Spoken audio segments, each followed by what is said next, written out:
Hi, I'm back, and welcome to the part 2 of the video absolutely nobody asked for.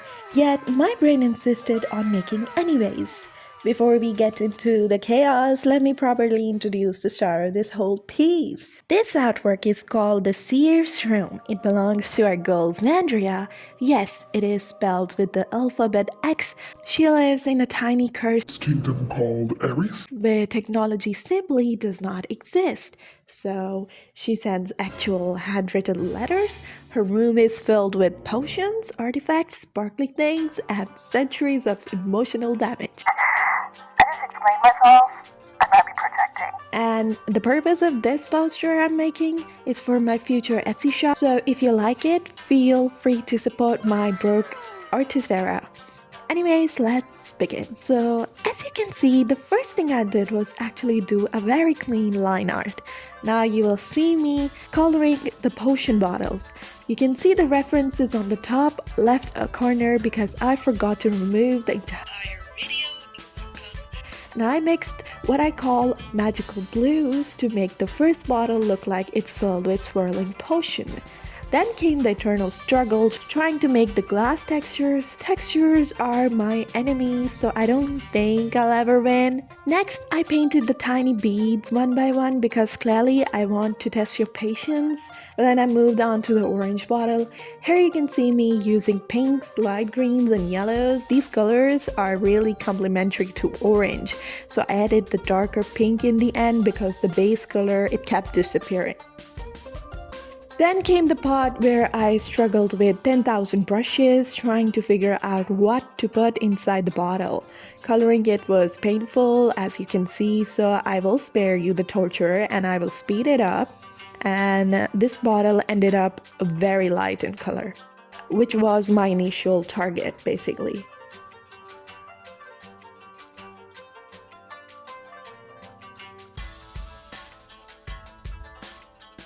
Moving on, the tiny cups beside the bottle, they're actually from the candle section of IBX, and I'm using them as mini potion jars. What I did was add the base color, then add the ombre color, the sparkles, and the light layer on top for the shiny and the glossy glass-like effect. And I really love this corner, how it turned out. It looks super cute. The next thing is the basin, which will be filled with the water. I'm not going to draw it all. And I colored it dark and moved on quickly because it's just background filling. Next to it is a letter, which is right now of no Fundamental importance. just because the kingdom of Ares, people write letters to communicate. No phones, no signals. Same as my life, I guess. After that, you will see me working on the book. It was a gift from Xandria's best friend. She reads and writes a lot, so she's educated despite living in the kingdom that's both poor and magical. I painted it in our blue themed color palette because that's Xandria's colors. Then we have to do the magic ball. It is blue. Shocking, I know. I reflected the sky inside it because Xandria's castle is in a space and they don't really have a real sky. They're sky deprived. The kingdom itself is located in a pocket dimension, so the real sky is not really there. So she's staring at the orb and she's predicting probably mine 2026, and I think she's too gentle to warn me about it. I can actually feel it from there.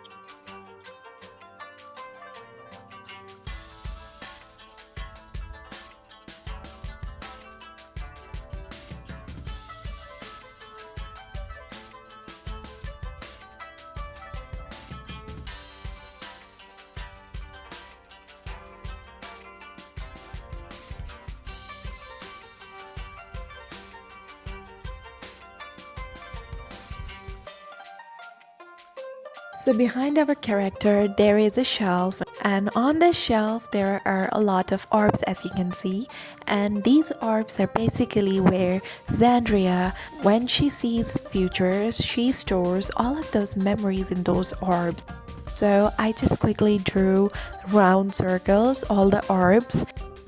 I I quickly realized that Ibis also had a cute pattern for the orb, so I just simply changed the color and copy pasted it on the entire orbs. This is a shortcut if you're trying to save time, and definitely with these drawings, which are so detailed, you definitely need to save a lot of time in order to not burn out. There you go. It is a cool trick, I guess. Now finally the main girl herself. She's Xandria. I'll put her spellings on the screen. She has blue hair, gentle eyes, and a frilly dress with long gloves and a star pendant attached with chains and small horns.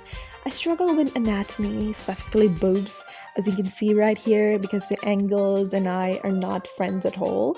Her most distinct feature is the curse. In this version, it appears as a light galaxy pattern on her skin and the small horns. When the curse fully activates, her entire body becomes a galaxy, and her horns, they grow sharper and longer. But right now, she's calm in her environment. She's chilling. I forgot to record the coloring part, so I'll add the time lapse in the video. Ta-da! She's here! And for the shadows, I added a layer on top of everything. Set it to overlay and use different colors for light and dark areas.